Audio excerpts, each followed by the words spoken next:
नमस्कार, मेरा नाम अरुण कौशिक है और इनकाउंटर विद अरुण कौशिक में आज हम बात करेंगे एक ऐसी दुनिया की जिसके बारे में जानना हर कोई चाहता है। इस दुनिया की गहराई नापना लगभग असंभव है, ठीक उसी तरह जिस तरह समंदर की गहराई नहीं नापी जा सकती। हम बात कर रहे हैं इंटरनेट की दुनिया की। यह ऐसी दुनिया है जो एक बड़ा वरदान भी है, कभी कभी अभिशाप भी बन जाता है। और इसी दुनिया में एक छोटी सी दुनिया है हैकर की। हैकर क्या होते हैं हर आदमी जानना चाहता है। ये किस तरह से आपने अक्सर सुना होगा कि बड़ी बड़ी साइट्स हैक हो जाती हैं, वेबसाइट हैक हो जाती हैं, कभी कभी तो पूरी बड़े बड़े जो सरकारी अमला होता है उनकी वेबसाइट हैक हो जाती हैं। ये कैसी हैक होती हैं, ये हैकर क्या काम करते हैं, इसके अंदर क्या अच्छे हैकर्स भी होते हैं, बुरे हैकर्स भी होते हैं, इस पूरे में बात करेंगे। हम एक हैकर से हमारे साथ में हैं, हालांकि इनका नाम और चेहरा कहीं नहीं आए, इसीलिए ये हमारे साथ बात करने के राज़ी हुए हैं। इसीलिए हम एक काल्पनिक नाम इन्हें देते हैं, घोस्ट का। तो घोस्ट हमारे साथ है, हम घोस्ट से जानना चाहेंगे इस पूरी दुनिया के बारे में। घोष जी, आपका स्वागत है हमारे दुनिया इनकाउंटर विद अरुण कौशिक में। सबसे पहले तो मैं ये जानना चाहूँगा कि जो इंटरनेट की दुनिया है ये कितनी गहरी दुनिया है। जिस तरह से मैंने कहा कि इसको नापना आम आदमी की बस की बात नहीं है, क्या ये सच्चाई है? यस, ये बिल्कुल सच्चाई है। आज आम पब्लिक जितनी भी इंटरनेट वर्ल्ड में जो भी जुड़े हुए हैं, आज की तारीख में इंटरनेट जो आप गूगल सर्च पे या किसी सर्च इंजन पे जो आम पब्लिक देखती है उसका 90% से ज़्यादा हिस्सा डीप वेब में है, जिसको हम डार्क वेब भी बोलते हैं, डीप वेब बोलते हैं, और रेड रूम भी उसमें आते हैं। रेड रूम है, डार्क वेब है, या कहीं कहीं पूरी दुनिया की बड़ी बड़ी सेनाओं की वेबसाइट, या कॉन्फिडेंशियल के अलावा जैसे भी आप देख रहे हैं कई ऐसी बड़ी कंपनी है जो अपना डेटा सिक्योर और सर्च इंजन में नहीं लाना चाहते। तो वो सारी दुनिया की जितनी भी वेबसाइट्स रहती हैं वो सारी डार्क वेब पे रहती है। और डार्क वेब को एक्सेस करने के लिए पर्टिकुलर दूसरे ब्राउज़र लगते हैं, जैसे हम क्रोम यूज़ करते हैं, मोजिला फायरफॉक्स यूज़ करते हैं। इस तरह के जो अगर ब्राउज़र यूज़ कर रहे हैं तो उससे डार्क वेब एक्सेस नहीं होता। डार्क वेब एक्सेस करने के लिए हम लोग यूज़ लेते हैं मोस्टली टॉर यूज़ में लेते हैं, या टॉर के जैसे हम लोग ब्राउज़र यूज़ करते हैं। और टॉर के अंदर हम यूज़ करते हैं टर्टल के थ्रू हम लोग डार्क वेब पे एंट्री मारते हैं। तो डार्क वेब की दुनिया में जो आपने सवाल पूछा है कि डार्क वेब में सब कुछ आपको मिलेगा, बस आपको सर्च करना आना चाहिए सेफली। अच्छा, ये जो दुनिया आपने बताई, जो इंटरनेट की दुनिया आपने बताई, इसके अंदर एक हैकर्स की दुनिया होती है। हम बात जानना चाहते हैं, हाँ, हर आदमी देखिए, हर आदमी जानना चाहता है हैकर्स के बारे में, हैकर्स कैसे होते हैं, क्या काम करते हैं। तो सबसे पहले बताइए कि हैकर्स एग्जैक्टली होता क्या है, एकदम सिंपल और सरल भाषा में, कि आम आदमी को समझ आ जाए। हैकर बेसिकली, हैकर के वर्ल्ड में 3 कैटेगरी मोस्टली डिफाइन है इसमें। वाइट हैट हैकर, जो कि हम कह सकते हैं एथिक्स पे काम करते हैं। कि अगर आपको किसी ने, गवर्नमेंट एजेंसी ने या किसी प्राइवेट ऑर्गेनाइजेशन ने बोला है कि हमारे को उस साइबर क्राइम हो गया है या साइबर अटैक हो गया है, तो उससे बचने के लिए, उसको आइडेंटिफाई करने के लिए फॉरेंसिक का टूल्स यूज़ करके जो हैकर पब्लिक की हेल्प करते हैं या जो अच्छे कामों में लगे रहते हैं, वो वाइट हैट हैकर की कैटेगरी में आते हैं। एक होते हैं ब्लैक हैट यानी कि उनका सबका काम, उनका ब्लैक हैट हैकर का काम होता है कि सारे उल्टे काम ही करना। किसी की वेबसाइट को हैक करना, किसी के सिस्टम को हैक कर लेना, किसी के मोबाइल को हैक कर लेना, या किसी वेबसाइट को क्रैश ही कर देना, पूरा हैक करके उस पर इस लेवल पे उस पर फ्लड अटैक किया जाता है कि उस वेबसाइट की बैंडविड्थ को ही क्रॉस कर जाते हैं, और क्रॉस करने के बाद वेबसाइट पूरी हैंग हो जाएगी या क्रैश हो जाएगी। तो ये सब काम करने के लिए जो हैकर की कैटेगरी है वो है ब्लैक हैट हैकर। आप जितने भी आज की तारीख में साइबर क्राइम देख रहे हो, साइबर क्राइम जितने भी होते हैं वो मोस्टली ब्लैक हैट कैटेगरी वाले ही करते हैं। और तीसरी कैटेगरी आती है grey hat hacker. Grey hat hacker जो होते हैं, जो हेल्प भी करते हैं और अटैक भी करते हैं। वो उस पर मूड पे डिपेंड करता है कि हैकर किस कैटेगरी वाला है, उसका माइंड सेट क्या है। और मोस्टली हैकर्स कुछ ऐसे होते हैं जिनको वेबसाइट हैक करते हैं या सिस्टम हैक करते हैं, उनका मोटो कुछ नहीं होता, उनको पैसा वैसा कमाना उनका मोटो जितना नहीं होता, उससे ज़्यादा उनको एक अजीब सी उनको साइकोलॉजिकल सेटिस्फेक्शन मिलता है कि मैंने उसको हैक कर दिया, या मैंने उसके अकाउंट में सेंध मार दी, या मैंने उसको मेंटली परेशान कर दिया कंपनी को। तो ये उनके मोटो मोस्टली ब्लैक हैट हैकर्स के होते हैं। और इसकी आड़ में कई बार वो स्कैम भी कर जाते हैं, फाइनेंशियल फ्रॉड कर जाते हैं, फाइनेंशियल स्कैम कर जाते हैं, या किसी को ब्रूट फोर्स अटैक करके किसी की वेबसाइट हैक कर ली, या SMS के थ्रू उसको स्पूफिंग कर ली, या एसएमएस के थ्रू फिशिंग करके ओटीपी बाईपास कर लिए। तो इस तरह के काफ़ी क्राइम होते हैं, जो कि ये आपको जो मैं बता रहा हूँ ये कि एक छोटा सा पार्ट है ब्लैक हैट हैकर का। अदरवाइज़ इसमें और भी बहुत चीज़ें होती हैं जो ब्लैक हैट हैकर कर सकते हैं और करते हैं। अच्छा, जो बड़े बड़े स्कैम होते हैं कि आजकल एक बहुत तेज़ी से स्कैम चल रहे हैं, लोगों के अकाउंट से पैसे हैक हो जाते हैं, पैसे निकल जाते हैं, तो ये सब भी क्या इसके पीछे भी जो ब्लैक हैट आपने बताया। देखिए, एक सरल भाषा में अगर हम कहें कि वाइट हैट मीन्स अच्छा हैकर और ब्लैक हैट मीन्स बुरा हैकर, तो सिंपल भाषा में अच्छा और बुरा कह सकते हैं हम लोग। तो ये जितने स्कैम होते हैं, लोगों के अकाउंट से पैसे हैक हो जाते हैं या फ़ोन हैक, जैसे बताया आपने, फ़ोन हैक हो जाते हैं, तो क्या इतना आसान है ये? नहीं, देखो आसान नहीं है। फ़ोन हैक करना या किसी के सोशल मीडिया अकाउंट को हैक करना, ये सोशल इंजीनियरिंग के थ्रू होता है। आप जितने भी आप इंडिया में या मोस्टली कंट्री में जो हैकर्स जो अटैक करते हैं, जो फाइनेंशियल फ्रॉड जैसे आपने बता रहे हैं कि किसी को एसएमएस भेज के, वो सारे सामने वाले की गलती से होते हैं। या तो गलती या उनको सोशल इंजीनियरिंग के थ्रू उनको मिसगाइड किया जाता है कि आप फलाना लिंक पे क्लिक करिए, क्लिक करेंगे तो उनका पूरा कंट्रोल जो होता है वो सामने हैकर के लिनक्स के ऊपर, काली लिनक्स को हम लोग यूज़ करते हैं, उनके कंट्रोल में सारा वो उनका मोबाइल है, उनका सिस्टम है, उनके कंट्रोल में आ जाता है उनका। ये होता है लापरवाही की वजह से। सामने वाले की नॉलेज अगर उसको नहीं है या सोशल इंजीनियरिंग के थ्रू उसको मिसगाइड करके, उसको कुछ फिशिंग अटैक करके हम उसके ऊपर उनका अकाउंट को एक्सेस अपने कंट्रोल में लेते हैं। ये एक प्रोसेस होता है करने का। तो पब्लिक की मोस्टली जितने भी अटैक होते हैं, साइबर अटैक जितने भी होते हैं, मोस्टली सामने वाले की सोशल इंजीनियरिंग के थ्रू ज़्यादा अटैक होते हैं। और बाकी जो है रिमोट एक्सेस के थ्रू होता है। तो रिमोट एक्सेस के थ्रू किसी को हैक करना एक काफ़ी टेक्निकल स्किल लगती है उसके अंदर।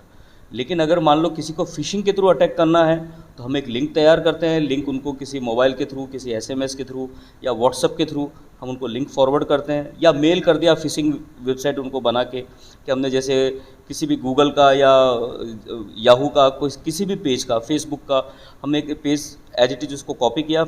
कॉपी करने के बाद उस पेज को हम लोग फिशिंग अटैक के थ्रू उसको भेजते हैं हम लोग। जब वो उस पर क्लिक करेगा उस लिंक पे, तो एज इट इज़ उसके अकाउंट के ऊपर वही पेज ओपन होगा, फेसबुक, यूट्यूब, इंस्टाग्राम, जो भी उसको लिंक बना के भेजा, वो उस पर जैसे ही क्लिक करेगा, क्लिक करने के साथ ही उसका एक्सेस सामने हैकर के पास आ जाता है। तो कंट्रोल यही है कि आप किसी किस्म के लिंक पे क्लिक ना करें जब तक कि आप पहचान ना लें लिंक कहाँ से आया है वो। अच्छा, ठीक है, ये तो था इंडिविजुअल कि किस तरह से लोगों को हैक करते हैं। अच्छा, कभी कभी ऐसे खबर आती है कि देशों के जो बड़े बड़े जो गवर्नमेंट इंस्टीट्यूशंस हैं उनकी वेबसाइट हैक हो जाती है, तो उसके लिए बहुत ज़्यादा आपको मेहनत करनी पड़ती होगी या बहुत ज़्यादा मशक्क़त करनी पड़ती होगी उसके लिए। वो कैसे किया जाता है? बड़े बड़े उसमें तो इतना आसान भी नहीं होता। हाँ, वो इतना आसान नहीं होता, बट उसके लिए पेनिट्रेशन टेस्टिंग जिसको हम लोग बोलते हैं, उसको गुड लैंग्वेज में बोलते हैं पेनिट्रेशन टेस्टिंग हो गया। तो पेनिट्रेशन टेस्टिंग के टूल्स को यूज़ करके हम लोग उसके अंदर एंट्री करते हैं। मतलब जैसे तैसे करके वेबसाइट के अंदर जहाँ पे पोर्ट ओपन मिल गए, किसी भी वेबसाइट के अंदर कई बार ह्यूमन एरर से भी पोर्ट ओपन रह जाते हैं, या किसी पर्टिकुलर हम उनको कोड भेजते हैं, तो कोड भेजने से अगर मान लो उनका डायलॉग बॉक्स ओपन हो गया सामने से, उस डायलॉग बॉक्स के ओपन होने से हमें उस वेबसाइट का अंदर घुसने का हमारे को रास्ता मिल जाता है। तो वेबसाइट में अगर एक बार हमारे पास कंट्रोल पैनल के ऊपर कंट्रोल आ गया अगर, उसके बाद वेबसाइट हमारे कंट्रोल में रहती है। सपोज़ कीजिए अगर हम कहें कि हमें नासा का वेबसाइट या नासा का पूरा सिस्टम हैक करना है, तो क्या वो संभव है? देखो, असंभव कुछ नहीं है, बट वो बहुत हाईली सिक्योर होती है। नासा या कोई भी गवर्नमेंट ऑर्गेनाइजेशन की वेबसाइट है, उसको हैक करना इतना आसान नहीं है, क्योंकि उनके पास भी उनके खुद के टेक्निकल एक्सपर्ट उनके बैठे रहते हैं जो कि 24 घंटे नज़र रखते हैं कि कोई अटैक तो नहीं हो रहा है। लेकिन असंभव ऐसा शब्द यूज़ नहीं लूँगा मैं कि असंभव है, ऐसा नहीं है। कुछ नियम कायदे कानून हैं, सबको पता रहता है कि किसी गवर्नमेंट ऑर्गेनाइजेशन को या किसी जांच एजेंसी की वेबसाइट को अगर आप हैक कर रहे हो या किसी आतंकवाद की वेबसाइट को हैक कर रहे हो, तो सबकी नज़र रहती है। तो कोशिश करते हैं कि वहाँ तक उन वेबसाइट्स को टच ही ना करें। बट असंभव शब्द नहीं है यहाँ पे, संभव सब कुछ है, लेकिन हाँ, इतना आसान भी नहीं है उनको हैक करना। अच्छा, एक चीज़ बताइए कि जिस तरह से आपने बताया कि बड़े आसानी से कर सकते हैं हैक अगर करना चाहें, तो ऐसा होता है कि कभी कभी अक्सर ऐसा होता है कि पुलिस इन हैकर्स तक नहीं पहुंच पाती। तो ऐसा क्या सिस्टम यूज़ करते हैं आप लोग कि हैक नहीं, पुलिस आप तक नहीं पहुंच सकती? इसके पीछे क्या रीज़न है ऐसा? नहीं, ऐसा नहीं है कि कोई भी जांच एजेंसी पहुंच नहीं सकती किसी हैकर तक। पहुंच सकती है, स्किल लगती है। आईपी एड्रेस ट्रेस हो जाते हैं, उनके लिंक ट्रेस हो जाते हैं। बट मोस्टली हैकर्स जब अटैक करते हैं किसी के ऊपर भी, तो वो प्रॉक्सीज ज़्यादा यूज़ लेते हैं। प्रॉक्सीज के थ्रू, प्रॉक्सी चैन के थ्रू, उसके वीपीएन के थ्रू अक्सर ये अटैक होते हैं। तो जब अगर आप उसके आईपी एड्रेस या उसका आईपी एड्रेस का लिंक पकड़ में आता है, तो मोस्टली वो लिंक किसी न किसी दूसरी कंट्री के होते हैं। हालांकि उस लिंक के थ्रू भी आप पहुंच सकते हैं वहाँ तक, बट उसको इतना आसान ट्रेस करना इतना आसान नहीं होता। जैसे क्रिप्टो करेंसी है, अगर आप क्रिप्टो करेंसी का अमाउंट कहीं इधर उधर ट्रांसफ़र कर दिया तो उसको ट्रेस करना थोड़ा मुश्किल होता है। ऐसा नहीं है कि संभव नहीं है, बट उसमें काफ़ी स्किल लगती है उसको क्रिप्टो करेंसी के सर्वर तक पहुँचना, कि कहाँ से अमाउंट आया है या कहाँ तक अमाउंट गया है वो। अच्छा, अब एक चीज़ बताइए, आजकल तो कोर्सेज़ भी आ गए हैं। मैंने देखा है काफ़ी ऐसे कोर्सेज़ हैं, लोग सीखते हैं इथिकल हैकर बनना, एक प्रोफेशन की तरह लोग ले रहे हैं। तो सबसे पहले ये बताइए, क्या हिंदुस्तान में जो हैकिंग की जो सिस्टम है, क्या वो लीगलाइज है? नहीं, सिस्टम हैक करना हिंदुस्तान में तो क्या, पूरी दुनिया में कहीं पर भी किसी को हैक करना तो गैर कानूनी ही है। आप किसी की परमिशन के बगैर अगर उसकी वेबसाइट या उसका सिस्टम या उसका मोबाइल हैक कर देते हैं अगर आप, तो वो तो गैर कानूनी ही है। वो तो इंडिया में कहीं पर भी चले जाइए, गैर कानूनी है वो। तो ऐसा नहीं है कि वो कोई कानून के दायरे में तो करके कोई चीज़ें होती भी नहीं है। ये सब चीज़ें तो उसके लिए तो कानून बने हुए हैं, उसके लिए आप किसी को हैक नहीं कर सकते आप। अच्छा, अगर जिस तरह से अभी आपने बताया कि हैक करने के लिए भी आपके अपने नियम होते हैं, अच्छे हैकर, बुरे हैकर, हर तरह के हैकर्स इसमें काम करते हैं। अब हैकर्स जो होते हैं, कुछ कुछ हमने ऐसे एग्जांपल भी देखे कि वो लोगों की मदद करते हैं, हेल्प करते हैं। जैसे बताया वाइट हेड हैकर्स इनको कहते हैं। तो वाइट हेड एंकर अगर से बनना हो, इस टाइप के हैकर्स बनने हो, तो कोर्सेज भी आजकल तो काफ़ी जगह कोर्सेज जो चल रहे हैं लोगों के, बाकायदा प्रोफेशन की तरह भी लोग ले रहे हैं। तो आप क्या एडवाइस करते हैं कि ऐसे जो कोर्सेज होते हैं वो कितने हेल्पफुल हो सकते हैं आगे जाके? मोस्टली बस मैं यही कहना चाहूँगा कि इंटरनेट पे जो नॉर्मली जो कोर्सेज बिकते हैं छोटे मोटे, वो किसी हैकर का मतलब होता है कि आप किसी की बनाई हुई सिस्टम के अंदर घुस रहे हैं आप, या किसी की बनाई हुई जो 5-10 साल की मेहनत करके किसी ने वेबसाइट बनाना सीखा है, एक्सपर्ट अगर पोर्टल डिज़ाइन उसने पूरा किया है, उस पोर्टल में अगर आप कोई हैकर घुस रहा है, बट अब हैकर के अंदर उसके अंदर स्किल्ड है, यानी कि उसको प्रोग्रामिंग का नॉलेज होना जरूरी है, उसको कोडिंग का पूरा नॉलेज होना ज़रूरी है, उसको लिनक्स का पूरा नॉलेज होना ज़रूरी है, काली लिनक्स का लिनक्स होना ज़रूरी है, पैरेट का, मतलब जितने भी हैकिंग टूल्स हैं उनका सबका नॉलेज। और वो हैकिंग टूल महीने 2 महीने 3 महीने के कोर्स में नहीं आते, वो उसके लिए मेहनत लगती है, उसके लिए पूरी पढ़ाई करने के लिए। कि आपका अगर प्रोग्रामिंग बैकग्राउंड है तो आप हैकिंग फील्ड में थोड़ा आसान होता है आपके लिए। अदरवाइज अगर आप टूल्स यूज़ करेंगे तो टूल्स के थ्रू, टूल्स को प्रोटेक्ट करने के लिए बहुत सारे फायरवॉल बने हुए हैं। तो फायरवॉल टूल्स को प्रोटेक्ट या टूल्स को अटैक को रोकते हैं।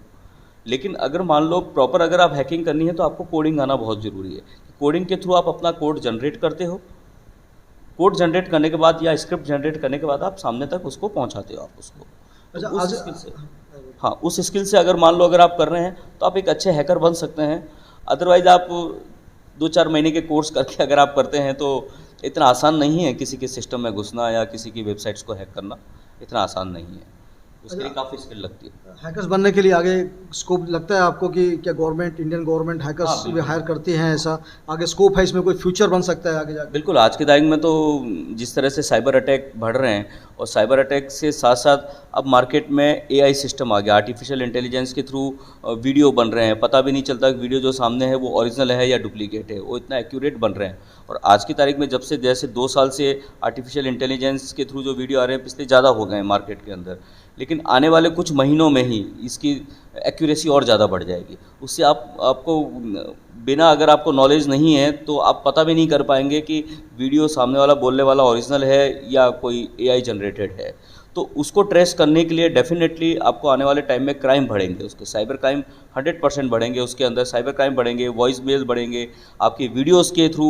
आपने देखा होगा आज की तारीख में कई व्हाट्सएप के ऊपर फेक कॉल आ जाते हैं, फेक कॉल आने के बाद उसका चेहरा मॉर्फ हो जाता है, मॉर्फ होने के बाद उस पर उसको ब्लैकमेल करने लग जाते हैं। इस तरह के जो आप केसेस आप सुन रहे हैं, ये मोस्टली एआई के थ्रू, आर्टिफिशियल इंटेलिजेंस के थ्रू ही हो रहा है वो।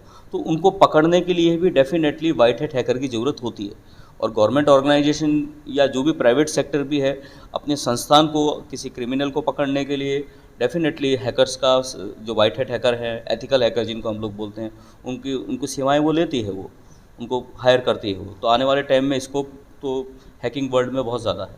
अच्छा, एक सवाल ये है कि ये बताइए कि अगर जो एक आम आदमी होता है जो इस सब चीज़ों से जितने वाकिफ़ नहीं होता, वो अगर इस टाइप के जो अटैक्स हैं, जो साइबर अटैक आप कह रहे हैं, या किसी के पैसे चोरी हो जाते हैं, छोटे स्कैम्स हो जाते हैं, बेचारे उनके बैंक अकाउंट खाली हो जाते हैं, इससे अगर बचना हो तो उसके लिए एक आम आदमी को क्या करना चाहिए, कैसे क्या कदम उठाने चाहिए कि वो उससे बच जाए?